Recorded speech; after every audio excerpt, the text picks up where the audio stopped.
Thank you for watching, liking, commenting, sharing, and subscribing right now. Hey everybody, Chris Perillo here with 4 eyes on the road and 2 hands on the wheel. And I wanted to expand upon a statement that I made earlier on Twitter that I think that the Google Chromebook just killed the PC market. And I wanted to explain that a little further because I'm getting a bit of pushback. I did not say that Google has killed the PC. Obviously, that would be stupid. But I think what they've effectively done is change the way people are going to begin to shop for computers. So essentially, they've announced something that hasn't started shipping. I believe it's going to happen this summer. A notebook computer, and students can get it for $20 a month, and enterprise can get it, I think, for $38 a month. And basically, what they're doing is putting the Google Chrome browser, pretty much inside a notebook computer, and allowing you to rent it forever. But you also get free upgrades. So effectively, let's see here. I could spend $1,000 on a notebook computer that does everything I want it to do. Browse the web, check email, play a few games maybe, photos, documents, spreadsheets, presentations, you name it.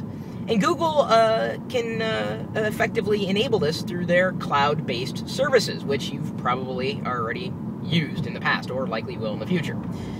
So for most people, renting is kind of scary. But when they give you a free upgrade and they promise updates consistently, that's a compelling argument. But let's take it a step further. Have you ever been called by a friend or relative in a panic because their computer crashed and they lost all their data? Google has effectively wiped that problem out. Gone. It won't exist. You've got a solid-state drive in the first Chromebooks that are shipping. And most of the information is going to be stored remotely on, websites that you use, or specifically through Google services. So for roughly 20 to 38 a month, depending which plan you go with, or depending on which Chromebook you buy, you've got to think about how most people use computers. Not you and me, not power users, man. I mean, it's not about us. This is not about us. Let's rewind and look back at another industry lesson. Why was the flip camera so popular? Why? It wasn't because it had the best video quality. It had the best audio quality. It wasn't designed extremely well. But the one thing it was simple. Simple. Affordable. It won. That's how it just drove that industry forward, because of how it really was perceived by consumers. Simple, affordable, easy. I mean, all these things just wrapped up into something that worked.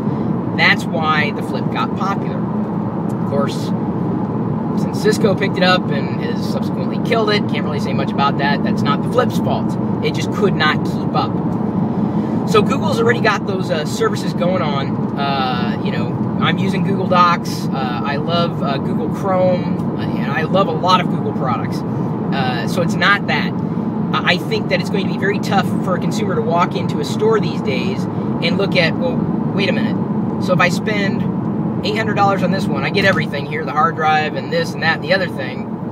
Or I can spend this much money and make up and spend about the same amount over the next 3 years, and Google's going to give me an upgrade, and it turns on instantly, and everything is automatically backed up, so I don't have to worry about, stuff just, disappearing.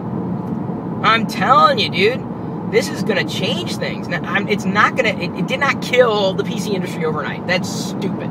I would never ever say something like that, but I think it just killed the PC industry as we've come to understand it, as we've come to expect it.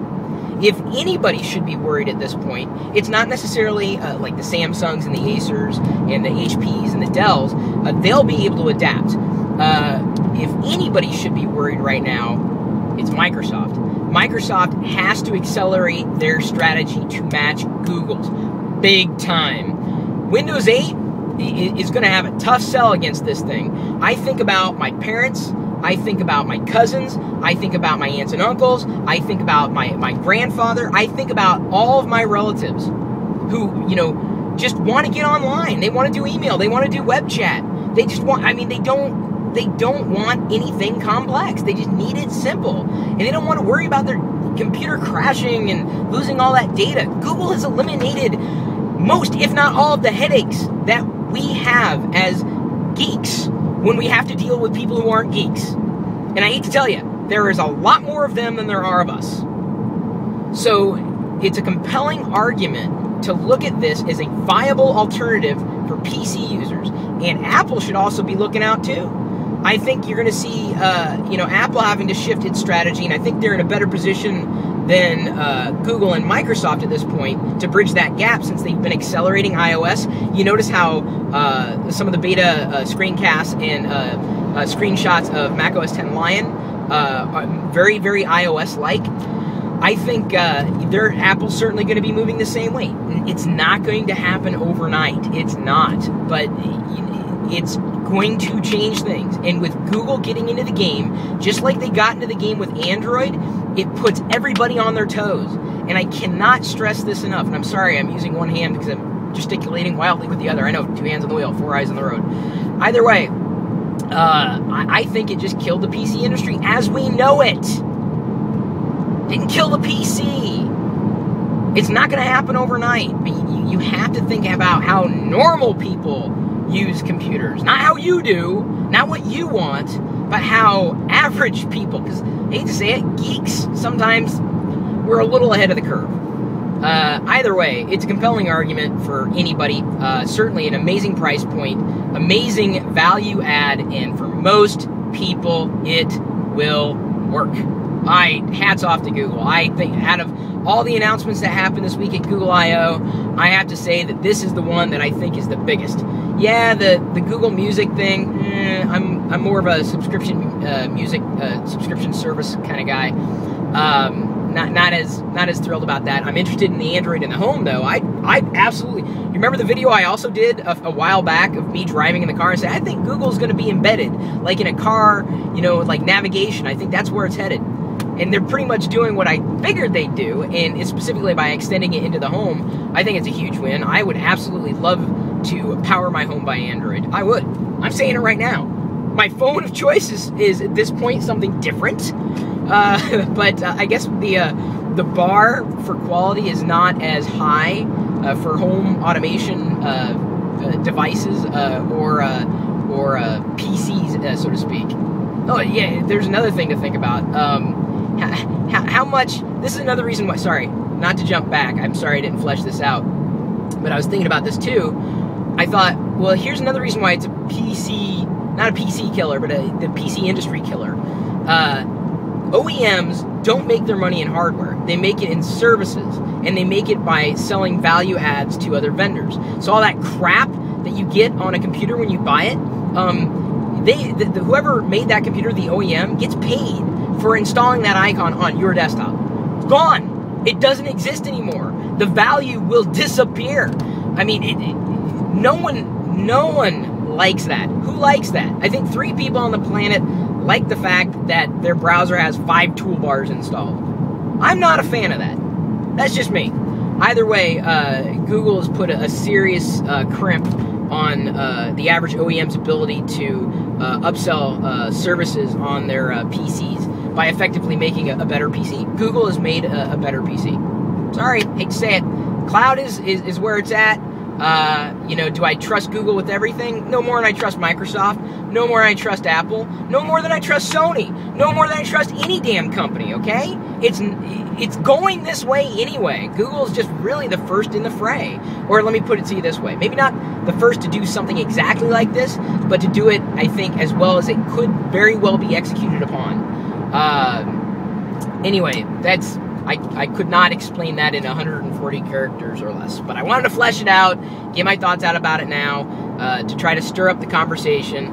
That's just my opinion. You know, I could be wrong. I've been wrong about things before. I'm interested in talking, you know, further about it, in discussing it. Of course, it'd be interesting to see what happens when it ships, but you know, you give me one headache, and I think potentially the Chromebook could very well solve it. Not for everybody. It's not going to be perfect, just like today's PC isn't perfect, but it is going to change the PC paradigm like that. My opinion. My email address, chris@perillo.com. Sure, you can drop me a line, or you can leave a comment in the blog if you see this video embedded in the post, if it hasn't already been written up, chris.perillo.com. Then, of course, @ChrisPerillo on Twitter, facebook.com/ChrisPerillo. You can basically play the game that I've been playing and earn virtual currency by everything that I do, by joining me in Empire Avenue. My stock ticker symbol is Perillo. I've made a few of you some virtual money that you've been enjoying. It's a fun game. And I don't feel like I'm wasting my time, because every tweet that I post, every Facebook update, every YouTube video, every comment that you make in a YouTube video goes to fuel your virtual currency on Empire Avenue. I love it. Either way, you know where to find me. I've also got a live video feed that's going out over the web 24 hours a day, 7 days a week at live.perillo.com. We'll see you later.